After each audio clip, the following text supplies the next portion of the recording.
My name is Maya Carter.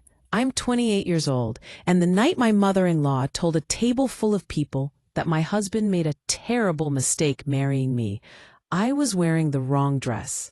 It hit me halfway through passing the macaroni and cheese. It was one of those soft sunflower yellow wrap dresses that makes you feel like you tried without really trying. Andre likes me in yellow. He says it makes my skin look like honey in sunlight. When I put it on that afternoon, I caught my reflection and thought, okay, I look like someone's wife. I look like I belong at Sunday dinner. I didn't realize I'd accidentally dressed like a target. His mother's house smells like baked chicken, pine sol, and judgment. Every second Sunday is family dinner. That means you show up on time. You don't come empty-handed, and you pretend the tension in the room is just playful teasing. The women crowd the kitchen, the men pretend to be tired in the living room, and his mother, Denise, floats between both like a queen with a dish towel. "Hey, baby," she said when we walked in, kissing Andre on the cheek, giving me that quick hug where her arms never really close around you. "Maya, you wore yellow." Her eyes flicked up and down, taking inventory of my curls, my earrings, my shoes. Bold. Bold. Not pretty, not nice, bold. Her sister, Aunt Janice, reached for the potato salad in my hands. "You made this?" she asked, like maybe I just carried it in for a mysterious, invisible woman in the car. "Yes, ma'am," I said, smiling. "From scratch." "Oh," she said. "Well, we'll see." That's how it always was. Little paper cuts all evening, delivered with a smile. "Is that how your mama taught you to season? You still working at that little job? You sure you and Andre don't want to wait on kids until you're more stable?" I used to defend myself. The first few months after we got married, every comment felt like an exam I could pass if I just showed enough effort. I'd bring homemade desserts, ask about their recipes, volunteer to help in the kitchen. I memorized everybody's coffee order, showed up early to set the table, laughed at stories that made my stomach hurt. If I was useful enough, kind enough, respectful enough, then maybe one day she'd look at me and think, my son chose well. By month 10, I had learned better. I set the table that night anyway, habit. 12 plates, 12 cloth napkins folded into neat little pockets. Denise liked things perfect when people came over. Our church friends were coming, plus cousins, plus Deacon and Sister Wallace from the front pew. "Don't embarrass me," she always told Andre. "These people look up to us." We all sat down, Denise at one end, Andre's father at the other, Andre on her right, me beside him. The real family positions were invisible, but understood.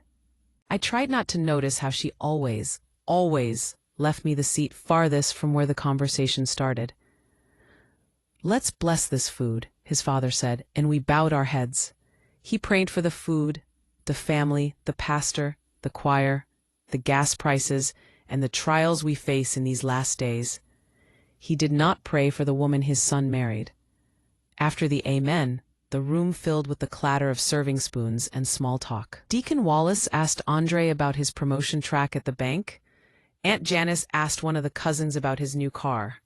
Every few questions, someone would glance at me, remember I existed, and toss me something small. "So, Maya, you still doing HR?"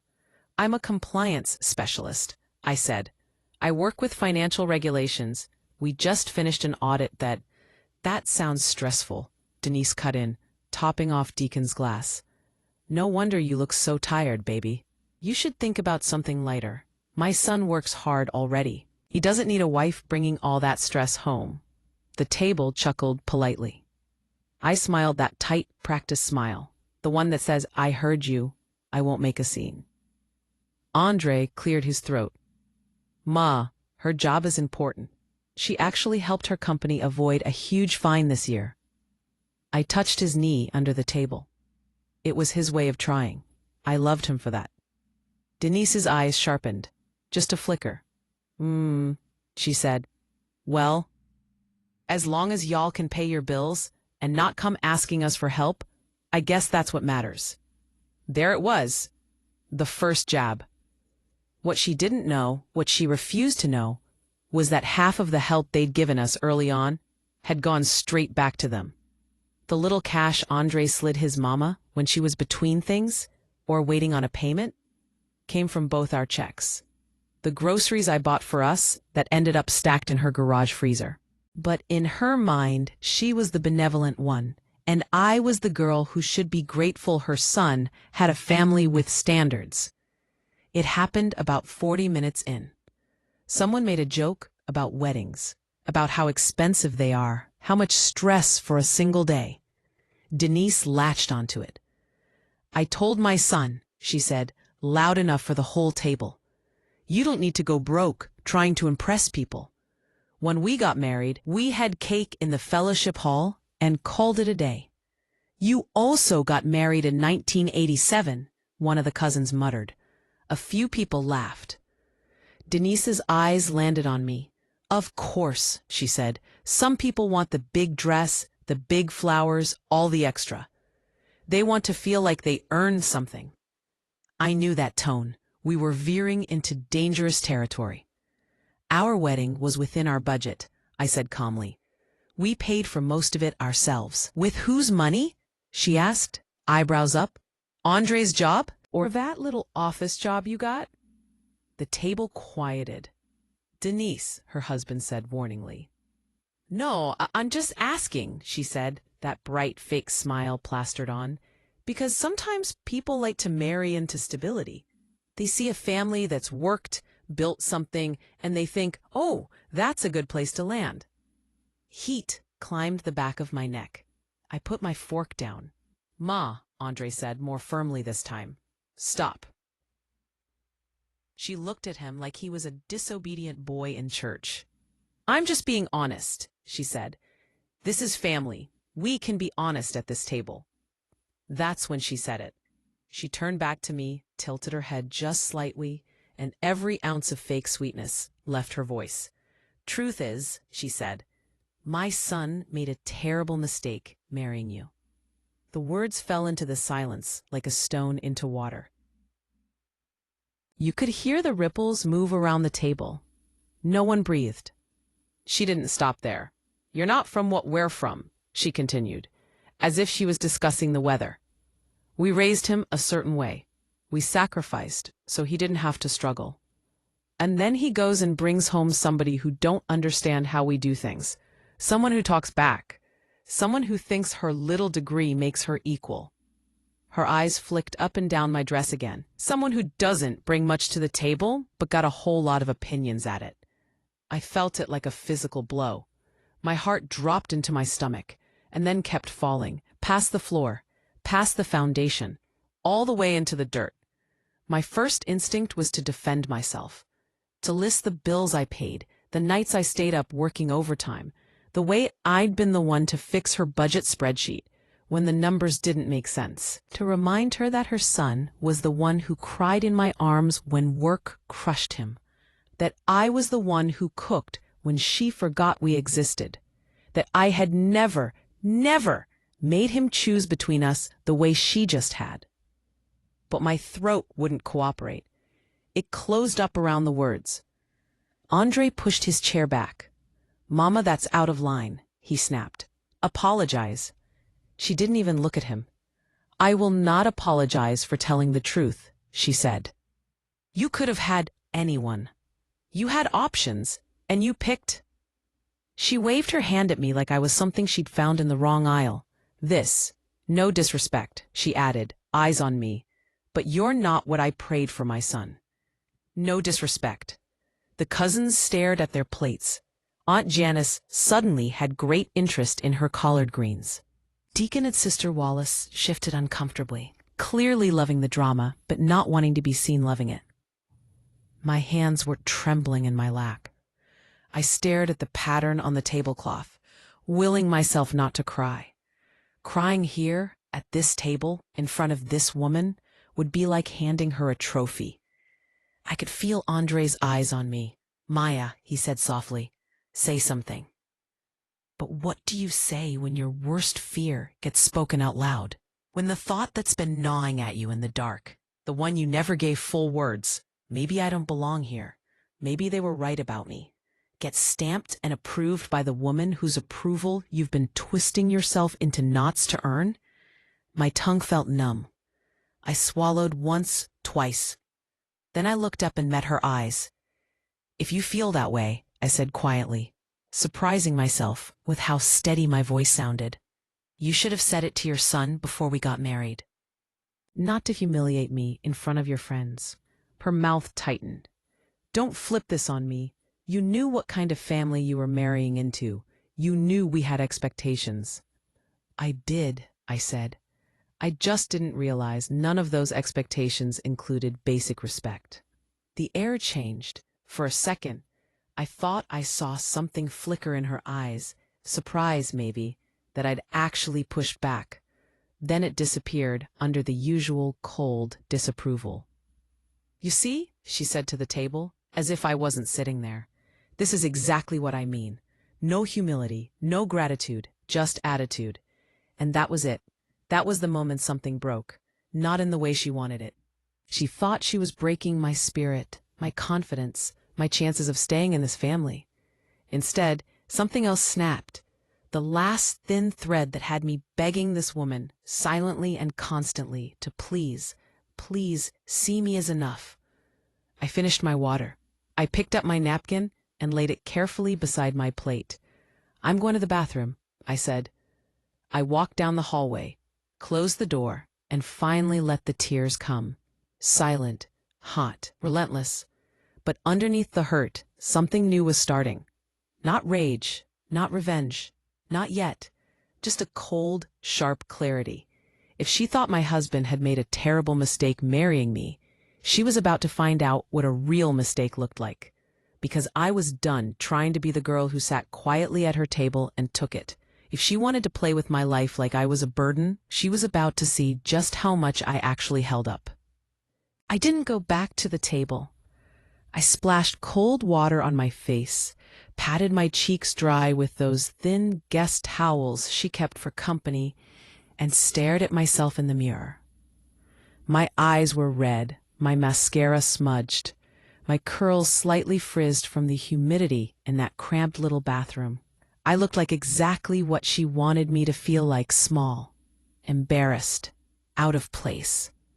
I took one long breath in, held it, and then let it out slowly. "You are not going to fall apart in this woman's house."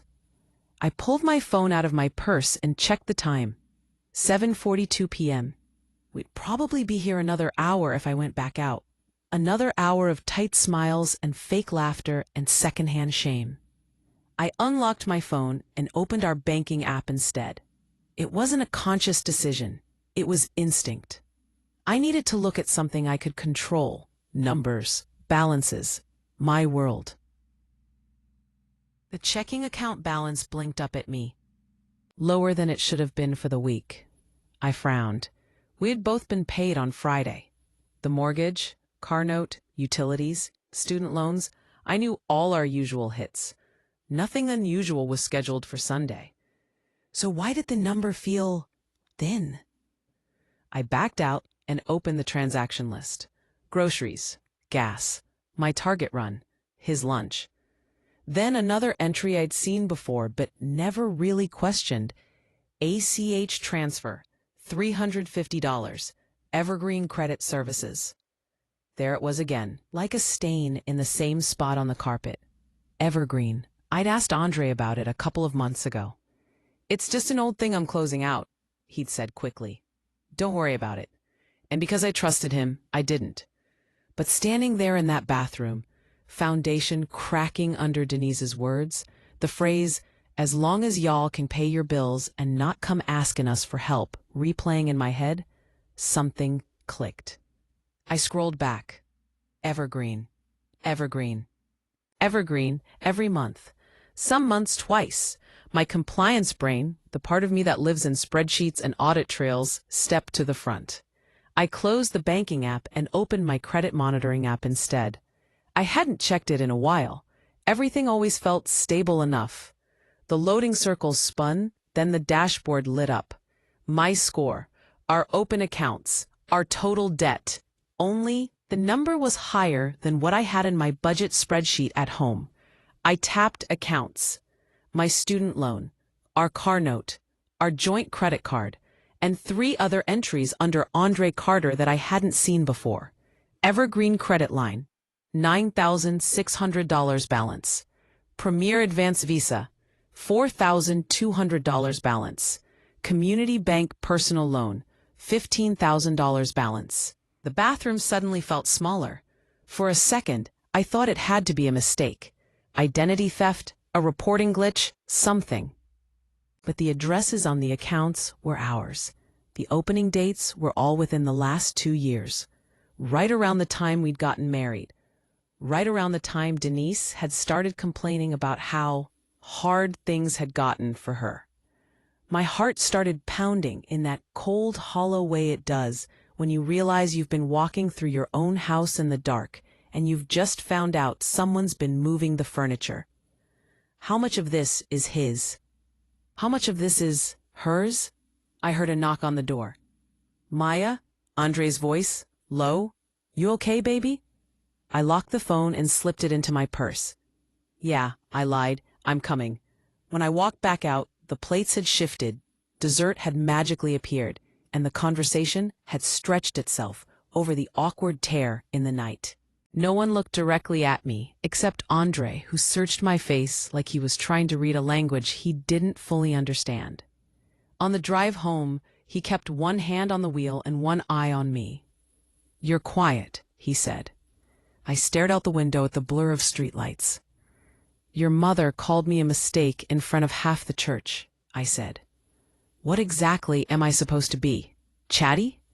He flinched. She was out of line, I told her. You told her after she said it, I said softly. Not before. We fell into silence again. I could have left it there, made the whole night about the insult, the humiliation, the hurt. But the numbers were banging on the door of my mind now, demanding to be let in.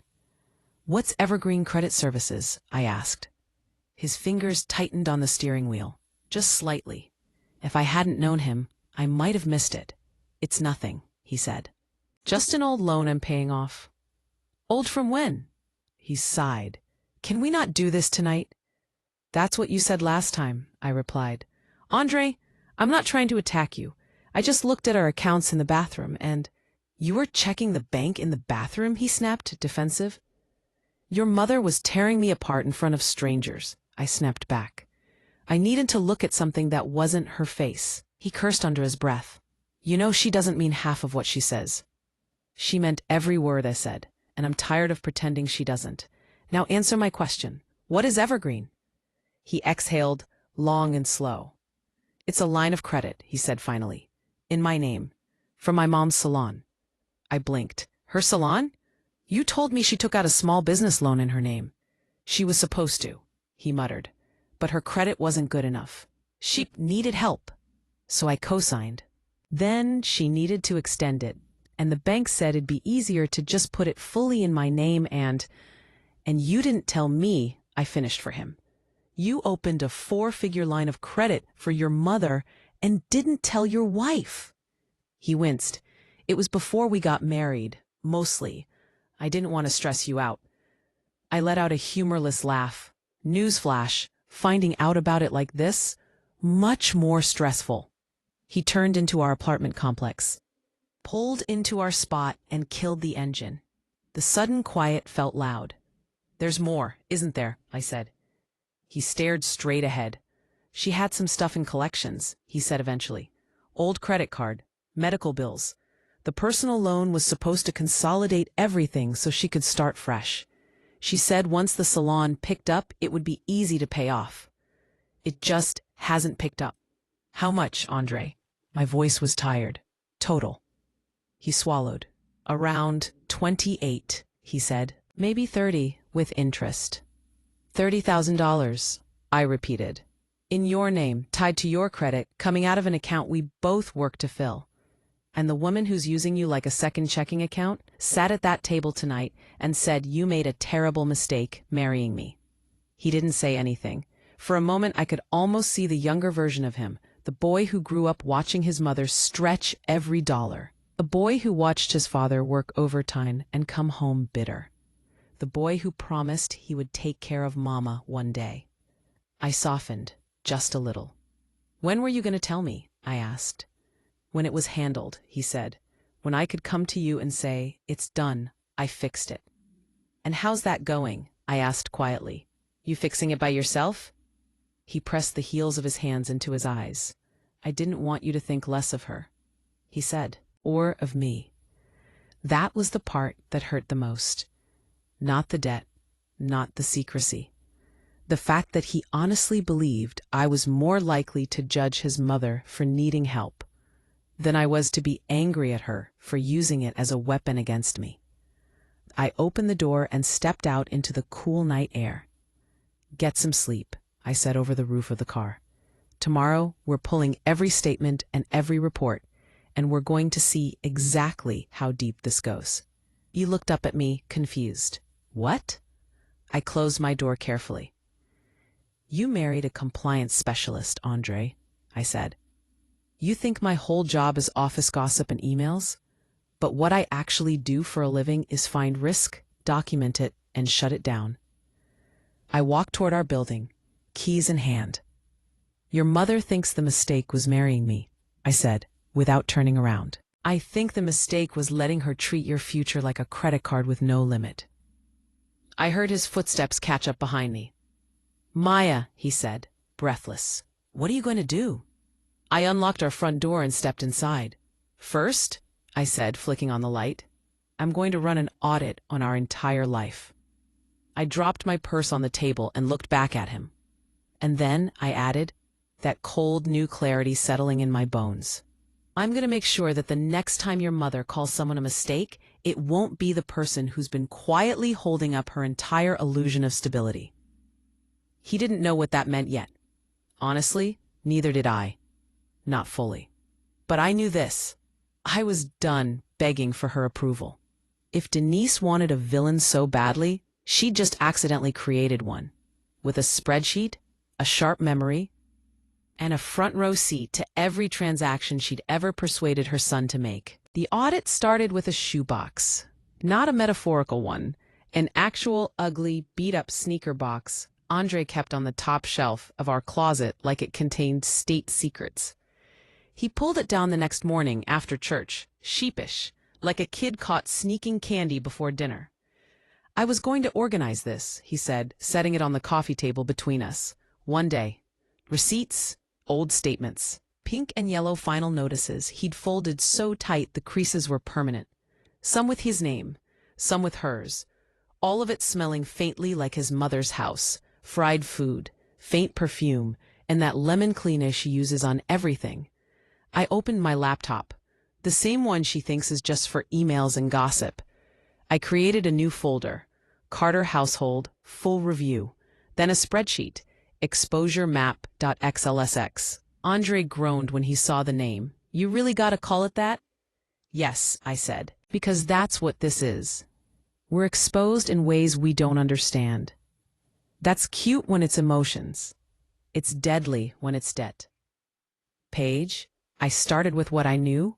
Our joint account, mortgage, utilities, groceries, my student loans, our one credit card I thought was our only credit card. Page, then I opened the credit reports again and wrote every account connected to his Social Security number down in its own line. Page, Evergreen Credit Line, Premier Advance Visa, Community Bank Personal Loan. Page, balance, interest rate, monthly payment, date opened, purpose if he knew it. "What's this one?" I asked, pointing at Premier Advance. He squinted. "That's the card she used to restock the salon. Product, new chairs, the investment card. And this?" I tapped Community Bank. "Page.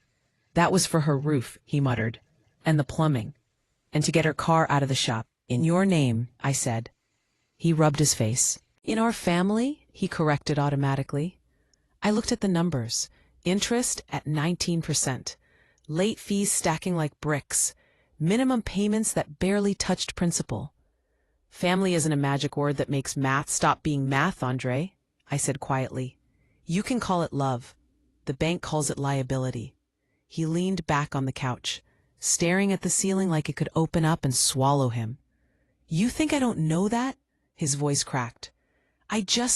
Every time something went wrong, it was, "Baby, I just need help this one time." And it never felt like a good time to say no. I believed him. That was the worst part. This wasn't some malicious scheme he'd cooked up behind my back. This was generational guilt dressed up as loyalty. This was a son, still trying to be the bandage on wounds he didn't make. I ran the totals. "How much?" he asked, eyes closed, like he already knew the answer would hurt. "Counting interest?" I said. "Just under 32,000. He let out a low whistle. Damn.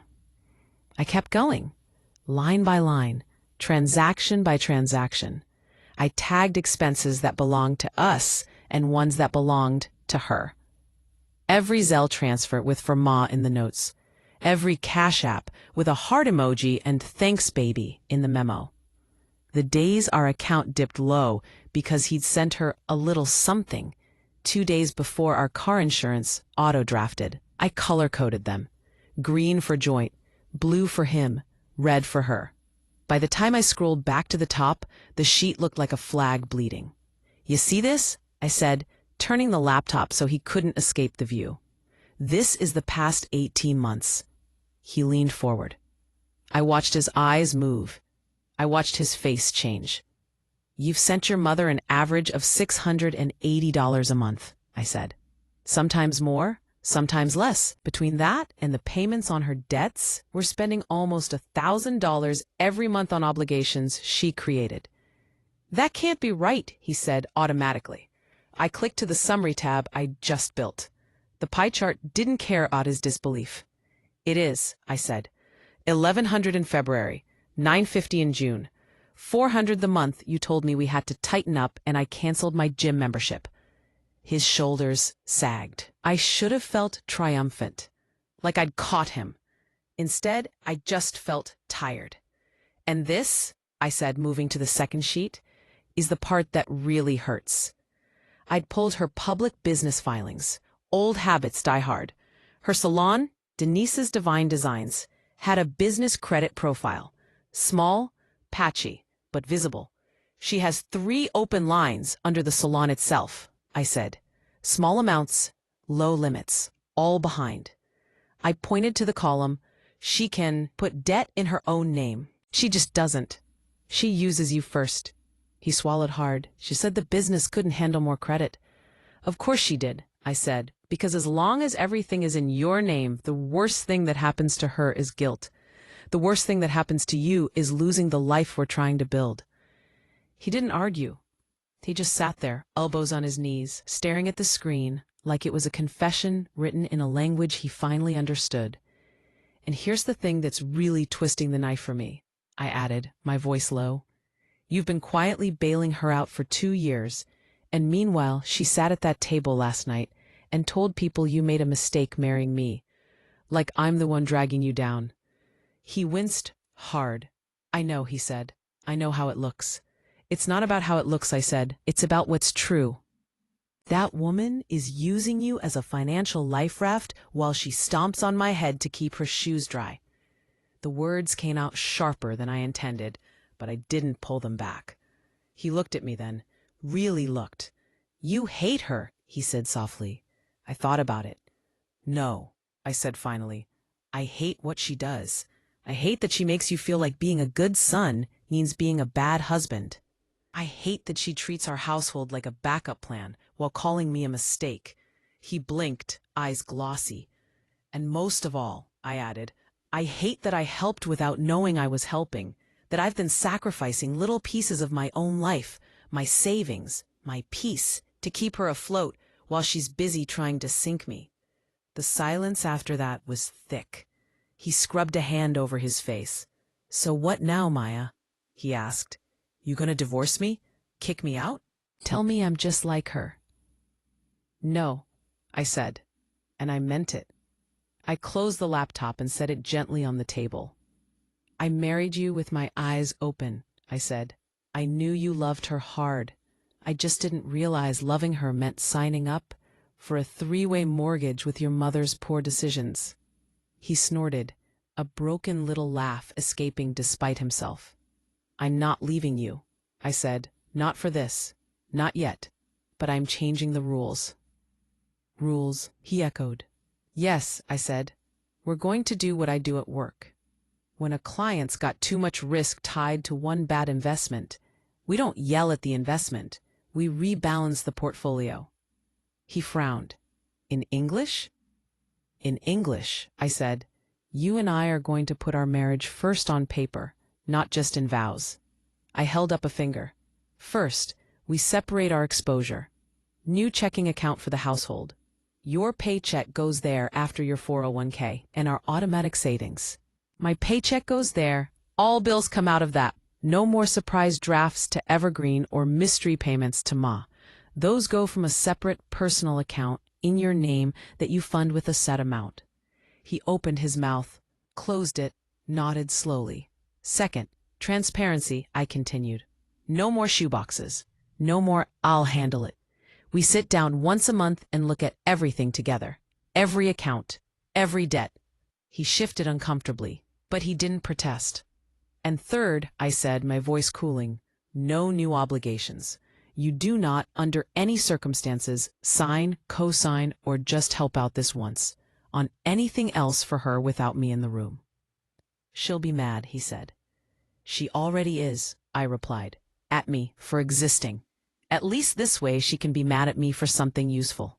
He stared at me for a long beat. "You're serious?" he said. "I'm done," I corrected. "There's a difference. Done hoping she'll wake up one day and decide I'm worthy. Done letting her use your love like a crowbar to pry open our accounts. Done being the polite, quiet daughter-in-law while she plays victims, martyr, and queen all in the same breath." He leaned back, exhaled slowly, and then asked the question that would shift everything. "What do you want me to say to her?" I'd already been turning that over in my mind. Because revenge for me wasn't about screaming in her face or posting her business on Facebook. It was about changing the story she told herself about who held the power. "Nothing yet," I said. "She won't listen if it comes from a calm place. She only pays attention when she senses something slipping away." "So we wait?" he asked. "We prepare," I corrected. "We get all the statements, we call the banks, we see if we can refinance or consolidate under better terms. For you, not for her. We talk to a credit counselor. We figure out exactly how much of this mess is salvageable." "And then?" he asked. I looked him dead in the eye. "And then," I said, "the next time your mother opens her mouth about mistakes in front of an audience, we won't just have feelings, we'll have facts. And she is going to learn in front of the same kind of people she tried to impress last night that the only reason her life hasn't fallen apart yet is because of the woman she thinks isn't good enough for her son." His eyes widened. A mix of fear and something else, respect, maybe, were the first sparks of seeing me, not just as his wife, but as what I really was, a strategist. "That sounds brutal," he said. "That sounds like accountability," I replied. He was quiet for a long time. "Okay," he said eventually. "Okay, let's do it your way." It was building a small war room at our dining table. Laptops open, papers sorted, phones on speaker with hold music looping in the background. Every one-time favor she'd asked for was getting logged, categorized, and stripped of its pretty wrapping. By the time the sun went down, I wasn't just the woman his mother had dismissed at dinner. I was the one person in the entire Carter family who had a full, clear picture of just how precarious Denise's empire really was. And once I had that, the question wasn't if I was going to act. It was how loudly the truth would land when I finally decided to drop it. The opportunity to act didn't come in the form of some perfect cinematic setup. It came in the form of my phone buzzing on a Tuesday afternoon while I was eating my sad little desk salad at work. "Ma, calling." I stared at the screen. Denise almost never called me directly. She called Andre. She called the house. She called the salon girls on three-way. But me? I was the person she spoke around, not to. Curiosity beat out irritation. I wiped my fingers, picked up my cell, and slipped out into the hallway. Hello? A beat of silence, then her voice. Tight, brittle, thinner than usual. Maya. She said my name like it tasted sour. Is Andre with you? He's on a call, I lied. He's at his desk. Everything okay? A sharp exhale. No, everything is not okay, she snapped. In the background, I could hear the faint hum of a blow-dryer, and somebody laughing nervously. These people have lost their minds. The bank just called talking about delinquent accounts and reduced limits. And now this card, something clattered on a counter. This card is declining when I try to run my supplier order. I've been with them 15 years. This is disrespectful. I could picture it perfectly. Her at the salon front desk, nails glinting, volume turned up for the audience. What did the bank say? I asked. Would know, she snapped. They said some account review was done and payments were changed. I told them my son handles that he's always taken care of his mother. But now all of a sudden, I'm overextended. She spat the word out like it was a slur. So what did y'all do? I felt something cold settle over me. We had spent the last 3 weeks quietly implementing the plan. Andre had opened a separate personal account just for his obligations that we could both see. We'd moved the evergreen and personal loan payments there, set to auto-draft from a fixed amount he transferred each month. One flat number. No more surprise hits from the joint account. No more just a little extra this time, baby. We'd also called the bank and told them to remove our household account as a backup funding source. Denise was feeling the edges of the new fence. We didn't do anything to your business accounts, I said evenly. We just stopped letting our household be the overdraft protection for them. You what? Her voice spiked. So all these years you've been benefiting from my son's hard work, and now you want to play banker, messing with things you don't understand? There it was. The narrative. I understand exactly what's happening, I said. And I think we should talk, face to face. You, me, and Andre. She laughed, a harsh, barking sound. Oh, now you want to talk? She sneered. Now that the damage is done. No, ma'am. You got all your little charts and graphs. You bring them down to my salon if you want to talk. I'm not sneaking around like some child. You come see me. I almost said no. I almost said, this is why we don't get anywhere, because life with you is always theater. But then I remembered sitting at that Sunday table, breathing shallow, while she told a room full of people that my husband had made a terrible mistake choosing me. If she wanted an audience, fine. This time I'd be ready. Okay, I said calmly. We'll come by after we get off, around 6. She wasn't expecting that. I heard it in the pause. Fine, she huffed. And come correct, because I'm not about to sit here and be disrespected in my own place of business. The line went dead. Andre looked like he might throw up when I told him. At the salon, he repeated, with the girls there. With customers? You don't have to come, I said. I can handle it. No, he said quickly. I'm coming. She's my mother. This is my mess too. That was new. Before, everything with Denise had been some variation of, I'll talk to her, or, don't worry, I'll smooth it over. His instinct had always been to protect her from hard truths. Now, he was walking into them with me. I grabbed the folder from our hall table, the one labeled Carter Family Financials, and slid it into my tote bag. Statements. Charts. The simple one-page breakdown I'd printed in large, clean font. Blank quote. Total paid on your behalf by Andre and Maya, $23,840.73. It wasn't even everything. Just the verifiable, statement-backed transfers and payments for the last 2 years. The numbers still made my stomach twist. Denise's salon was in a little strip mall off the highway, sandwiched between a tax prep office and a check cashing place. The glass door had gold lettering, Denise's Divine Designs, in a swirly font. Inside, the air smelled like hairspray and burned flat iron, mixed with that lemon cleaner. Gospel radio played softly in the background. Every chair was full. She'd dressed for war. Her hair was pressed and curled, her favorite sequin tunic draped over black leggings, lips painted a deep royal plum. She stood at the front desk when we walked in, arms folded, watching us like we were late to a meeting she'd scheduled. Two stylists glanced up, eyes flicking between us, then back to their clients. The shampoo girl pretended not to listen, but her hands had slowed noticeably. "Here they are," Denise announced, voice carrying. "The accountants." Andre shifted beside me. "Hi, Ma," he said softly.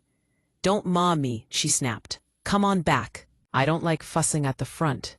She led us to the tiny break room, a cramped space with a wobbly table, an old microwave, and a refrigerator covered in magnets. Even with just the three of us, it felt crowded. She sat, crossed her legs, and stared at me. "So?" she said. "Explain." I laid the folder on the table and opened it carefully, feeling oddly calm. "We're not here to attack you," I began. "We're here to make sure all three of us understand the reality of what's going on. Because the way things were going, nobody was actually looking at the whole picture." "And who asked you to look at the whole picture?" she shot back. "You barely been in this family long enough to know where the silverware is, but you think you know our situation." "Ma," Andre said quietly, "let her talk." She cut him a look. That same look from Sunday, the one that said, "You're supposed to be on my side." "This," I tapped the first page, "is a record of every payment Andre has made toward your debts in the last 24 months. Every transfer to Evergreen, every loan payment, every little bit you asked for when something went wrong." I turned a page and slid it toward her. She glanced at it, unimpressed. "Everybody helps family." "I agree," I said. "But not everybody pretends that help doesn't exist when they're telling stories about who's a mistake and who isn't." Her eyes snapped up. There it was. "You think because you pulled out your little office skills, you can disrespect me?" she demanded. "You don't know what I've sacrificed for this family, for him." She jabbed a finger at Andre. "I worked double shifts, 3 jobs. I braided hair in the kitchen until my fingers bled to keep a roof over his head. So excuse me if I don't fall on my knees because y'all finally decided to drop a few dollars back in the bucket." I let her words land, let the heat rise and fall. Then I pointed to the number at the bottom of the page. $23,840.73, I said calmly. "That's not a few dollars. That is more than the down payment on a house. That is my Roth IRA for the last 2 years.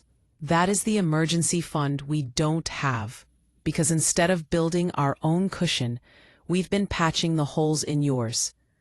She scoffed. "Oh, so now I'm a burden." I didn't flinch. "Financially," I said. "Yes, you are." Silence. She wasn't used to hearing yes after weaponizing that kind of question. "And that would be one thing if you were grateful," I continued. "If you said, 'Thank you, son. Thank you, Maya, for helping me when I couldn't see my way through.' But that's not what you do." I met her eyes. "You sit at tables full of people and tell them Andre made a terrible mistake marrying me. You talk like I'm dragging him down, when the truth is, I've been standing beside him while he quietly carries you." Her mouth opened, then closed. Andre shifted, swallowing hard. "Maya," he murmured.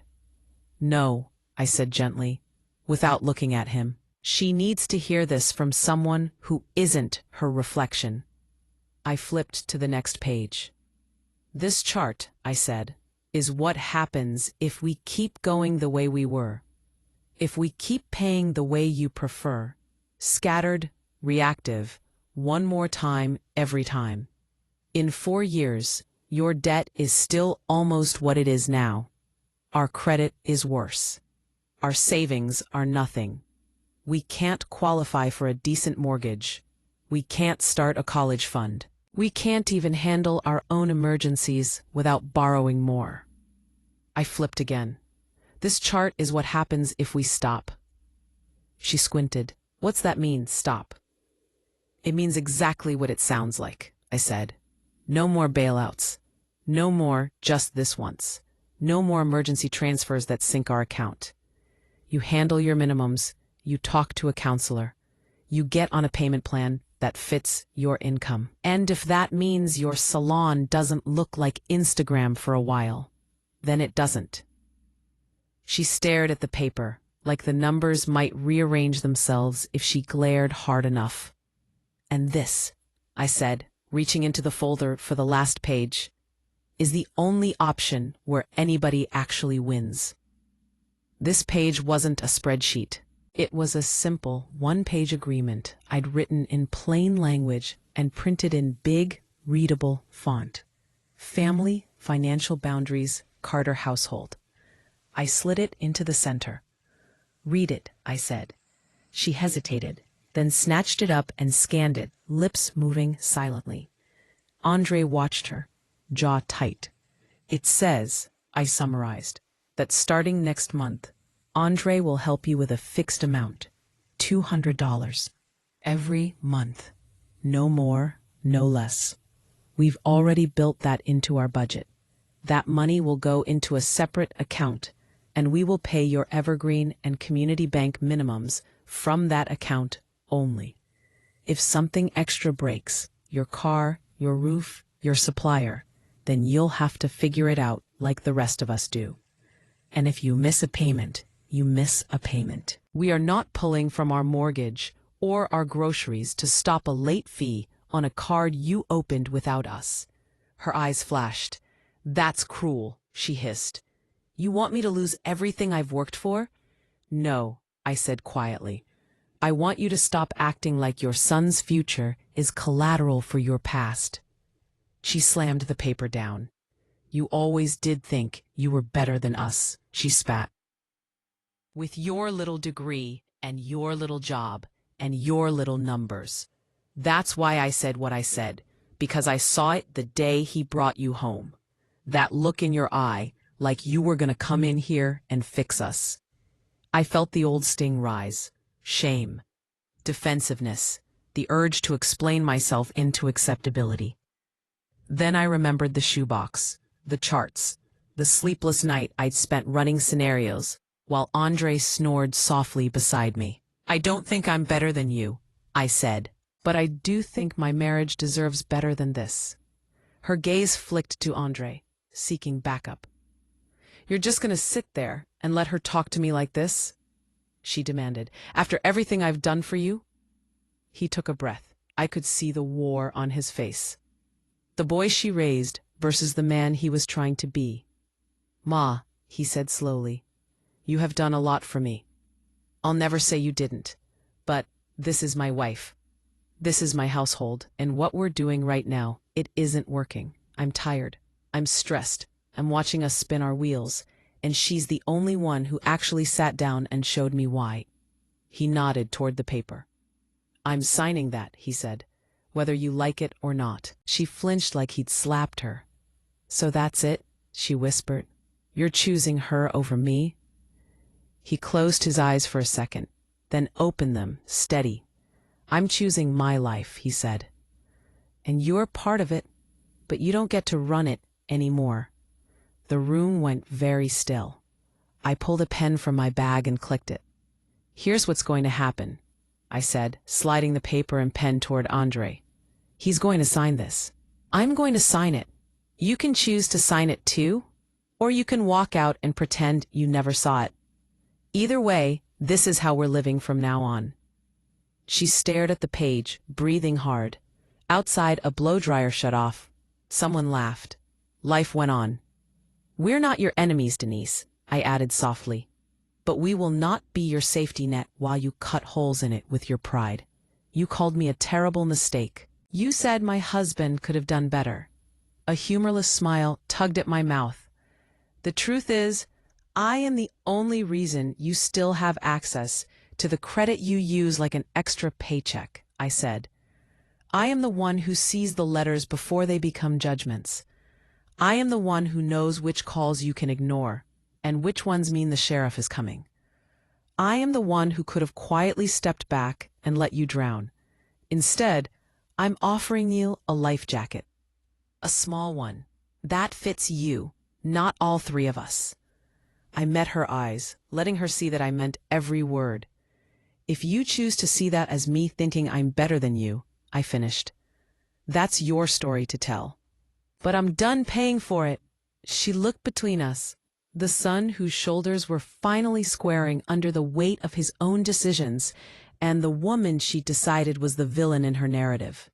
Then slowly, she pushed the paper back. "I'm not signing nothing," she said hoarsely. "I don't need you writing contracts on my life." I nodded once. "Okay," I said simply. Andre picked up the pen and signed his name at the bottom. Then he slid it to me. I signed under his. I tucked the paper back into the folder, closed it, and stood. "For what it's worth," I said, "I hope you prove every one of these numbers wrong. I hope the salon explodes with business. I hope you pay this debt off faster than any of my charts predict. I don't want you to fail, Denise. I just refuse to fail with you." We walked out. Behind us, I could hear her chair scrape back, hear the shocked, whispered, "Girl, what happened?" from one of the stylists. Hear the beginning of a story she would spin in her own favor. But for the first time since I'd married into the Carter family, I didn't feel the urge to control that narrative. Because the people whose opinions had been crushing me, the church ladies, the cousins, the women at the Sunday table, they didn't pay my bills.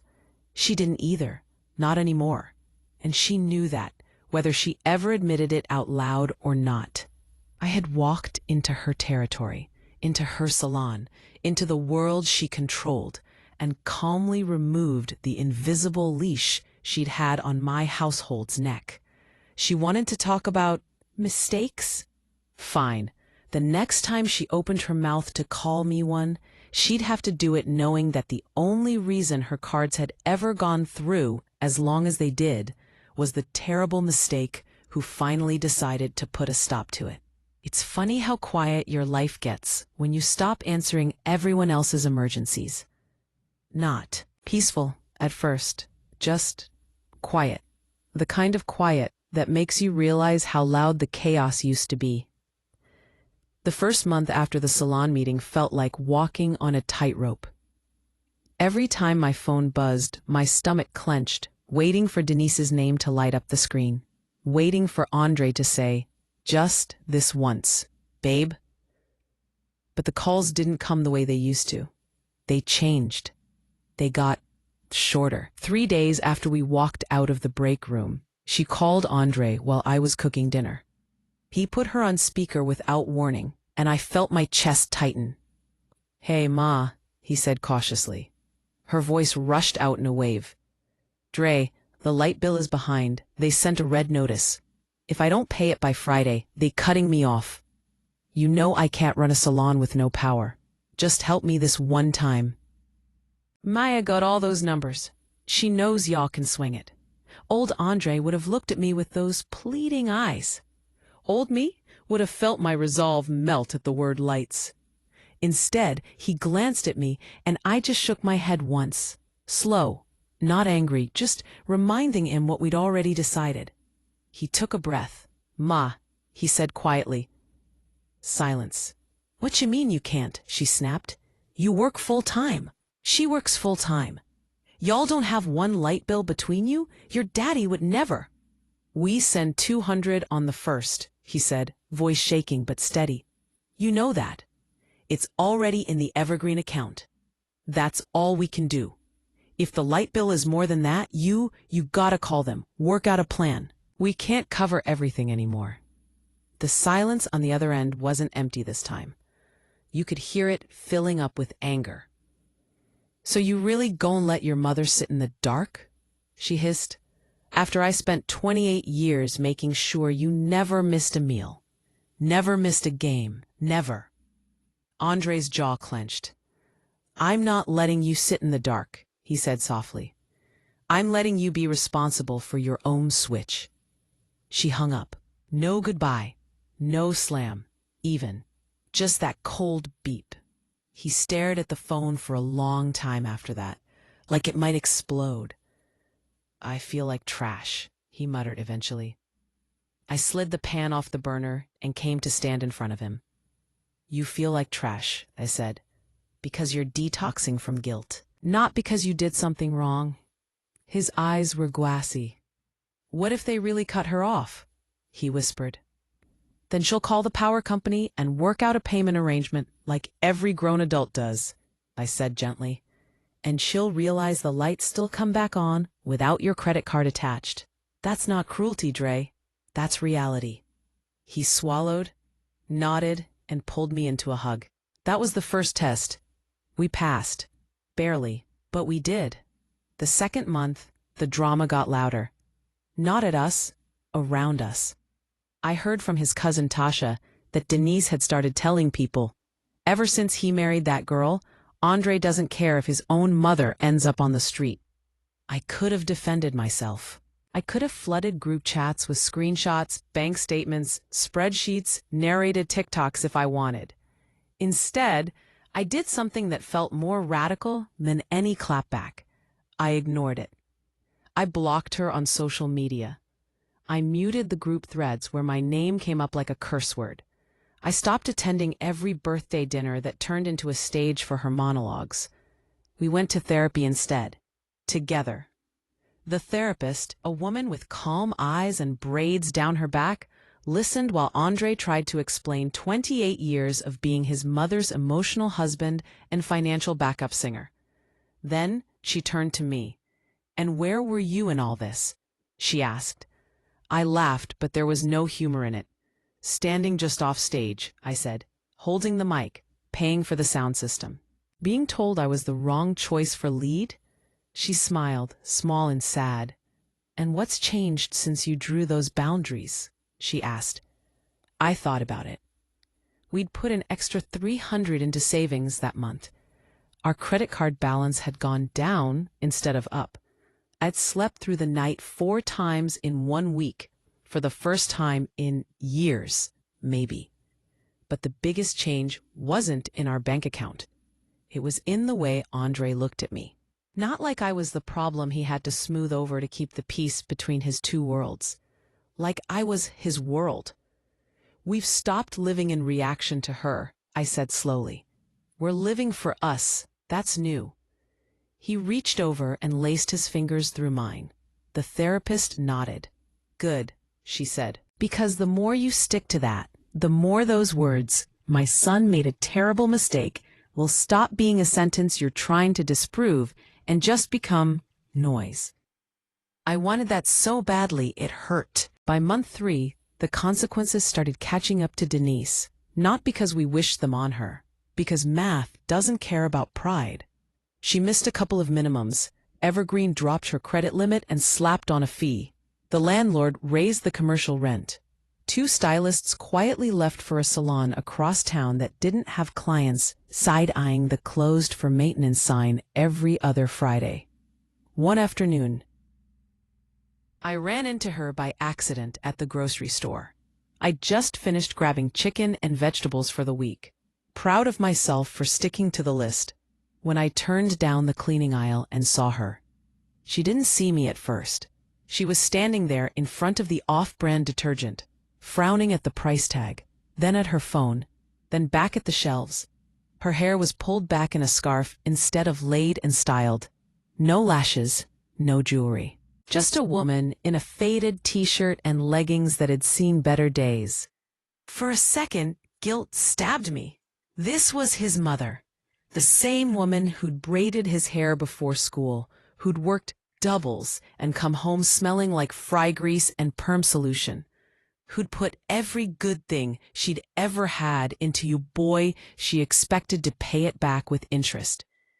Then she saw me, and whatever softness had crept into my chest evaporated. Her eyes narrowed, shoulders straightening like a cat puffing up.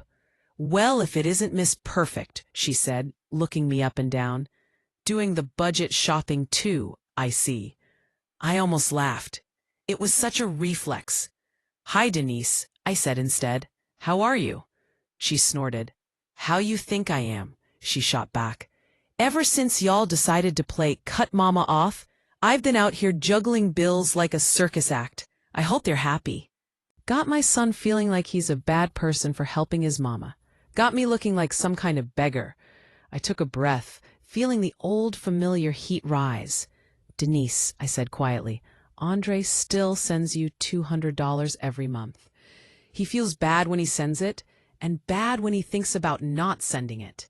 He's not the villain in this story, no matter how many times you audition him for the part." She rolled her eyes. "You talk pretty," she said. "You always have. That's how you got your hooks in him." "Yeah," I said. "It was definitely the way I read APRs that did it." The joke surprised even me. Her lips twitched like she almost wanted to smile, then flattened. "I see you walking around here, all proud like you did something," she said, gesturing at my cart. "What kind of wife is proud of making a man say no to his own mother?" "The kind of wife who wants him alive long enough to see his kids grow up," I said. "The kind who watched him break down over overdraft fees and still try to scrape together money to send you because he couldn't stomach the idea of you being mad at him. The kind who is tired of carrying 3 people on 2 paychecks and getting called a mistake for it." Her face hardened. "Don't worry," she snapped. "You won. You got what you wanted. My son is yours now. I hope it was worth it." I looked at her. Really looked. At the exhaustion. At the fear. At the armor she wore so tightly she'd forgotten there was skin underneath. For the first time since that Sunday dinner, I didn't feel the need to convince her of anything. "I didn't win your son," I said softly. "He chose his marriage. You don't have to like me, Denise. You probably never will. But one day, when you're not so angry, I hope you can admit to yourself that the real mistake here wasn't him marrying me." She frowned. "What was it then?" she demanded, chin jutting out. "You taught him to be responsible for everybody but himself," I said. "You raised a good man and then weaponized his goodness. The mistake wasn't the woman he chose. It was expecting him to spend the rest of his life paying off a debt called gratitude. That never actually decreases." Her eyes flashed. "You so sure about that?" she whispered. "Yes," I said simply, "because I see the numbers. And I see what they do to him, and I love him too much to pretend it's not killing him slowly, just to make you feel safe." We stood there in the detergent aisle, 2 black women in a fluorescent-lit grocery store, surrounded by plastic bottles and unspoken history. She broke eye contact first. "Don't worry," she muttered, reaching for the cheapest off-brand on the shelf. "I'll figure it out. I always do." "I know you will," I said. "You've survived worse than this. That's the part of you I actually respect." Her hand stilled for a fraction of a second.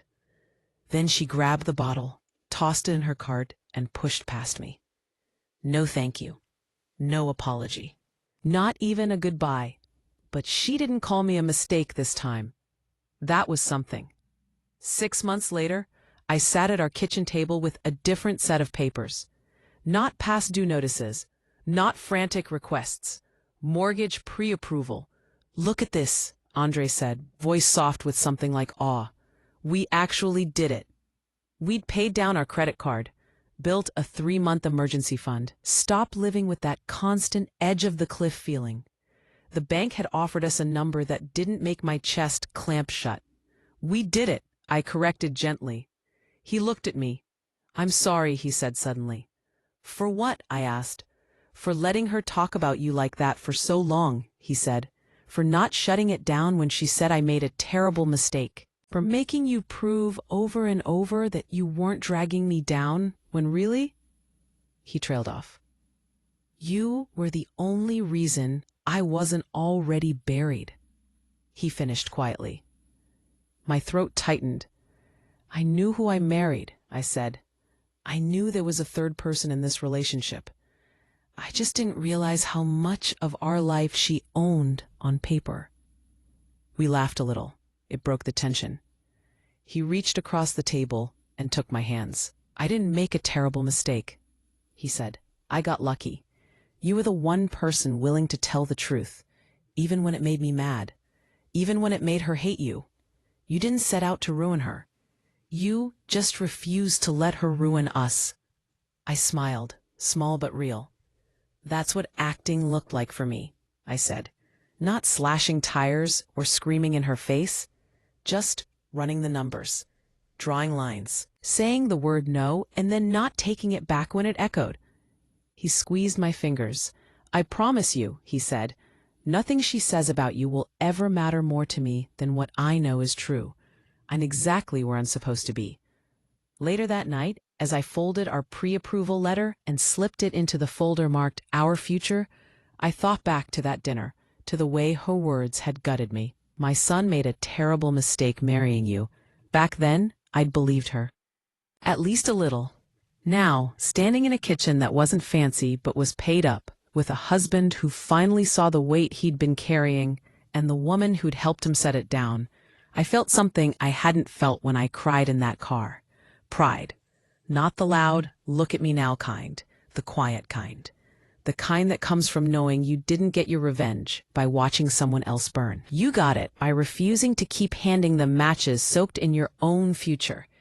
Denise might never admit it. She might still be out there somewhere, telling anyone who will listen that her son married beneath him, that his wife ruined everything. But every time I look at our growing savings, every time Andre says, let me check with Maya, we have a plan, every time a bill gets paid on time without my heart racing, I know the truth. Her words didn't destroy me. They just pushed me to finally act like the woman I'd always been. On purpose, not a terrible mistake. The correction.